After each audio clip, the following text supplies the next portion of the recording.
Hi everyone, welcome back to my channel. I am back with another DIY video. Today I'll be showing you how to make sublimation cases with matching phone charms.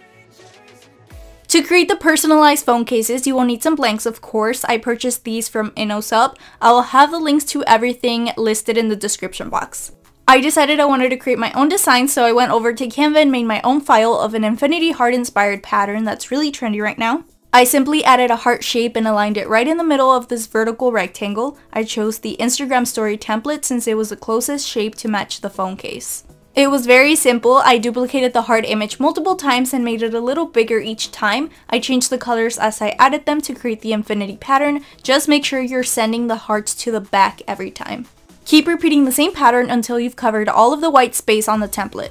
If you want to create your own files, I recommend Canva because they have a lot of patterns, shapes, and fonts you can play around with, but if you prefer to purchase already made files, you can find really good ones on Etsy.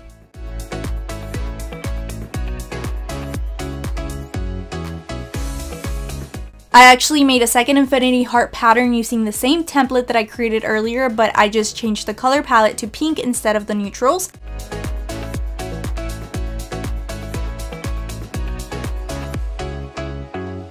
Once you are done, hit the download button and save it as a PNG or SVG file. Both of those file formats are good to download on Cricut Design Space. Next, I went ahead and measured the aluminum insert. This is the piece that we will be sublimating our designs on.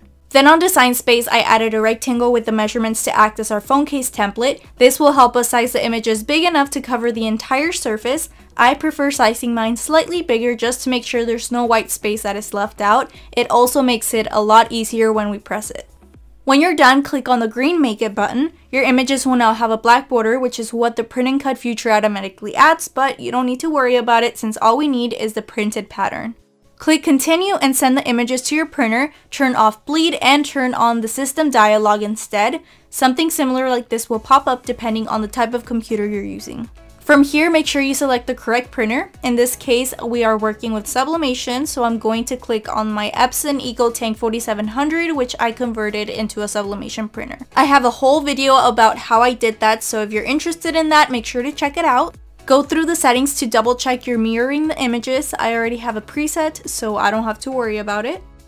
Load your printer with sublimation paper. I'm using my favorite, which is the A-Sub brand from Amazon.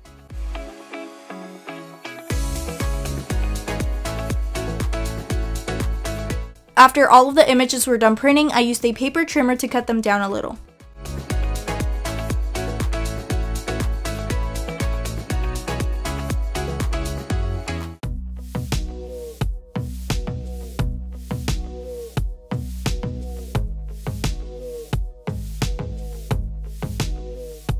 Next, take the aluminum insert and remove the plastic protector. Lay the white side facing down onto the printed design, align it properly, and add some heat-resistant tape to secure it. I set my heat press to 360 degrees Fahrenheit for 60 seconds. Make sure you use a heat mat to protect your working space, along with a piece of butcher paper to prevent any ink from transferring onto the heat plate. A trick to get the best results when working with sublimation projects is to use a good amount of pressure when pressing, especially if you're using a manual heat press like I'm doing here. Also, every time you're working with a different insert, make sure you're switching up the butcher paper for a new one.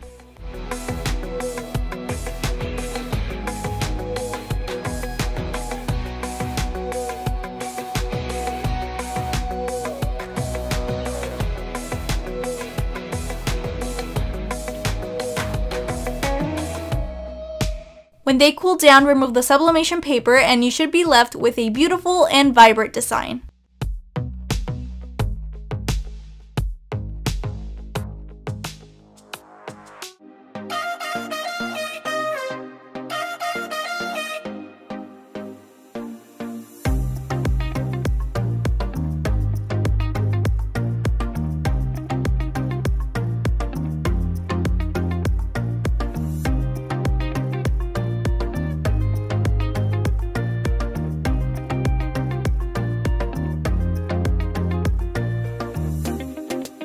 Lastly, remove the backing paper from the rubber case and align the aluminum insert from the bottom and carefully press it to adhere. It's simple as that. I love the results of these. They turned out exactly how I wanted them.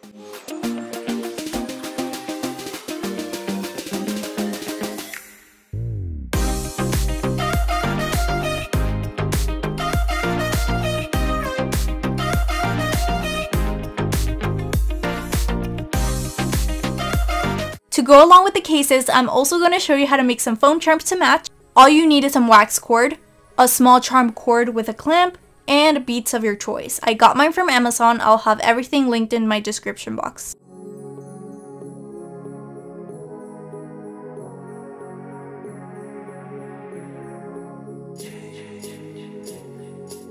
I started by cutting a 13-inch piece of the cord and folded it in half to create a basic knot like this. You can use any colored cord, but I made a few with black and white since they're the easiest to blend the beads with.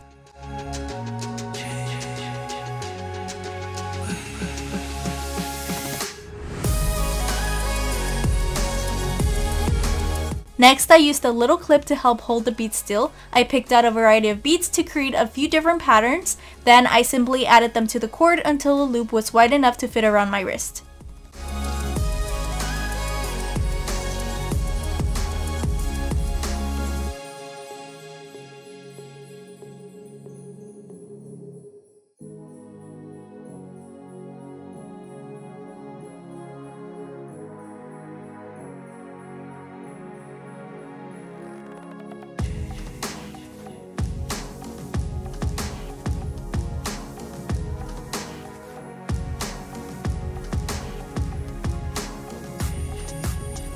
If you're having trouble inserting the tiny little beads, I found that coating the end of the cord with some Mod Podge prevents any fraying, making the beading process a lot easier.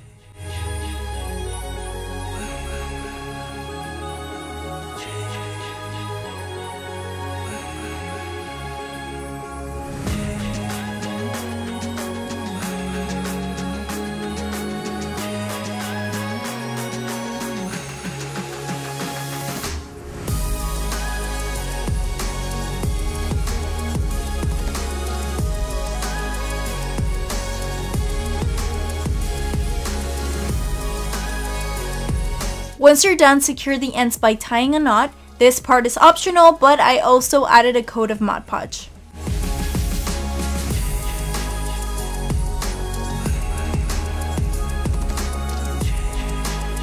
To finish it off, add the clip to the strap, and it's ready to be used with your handmade phone case.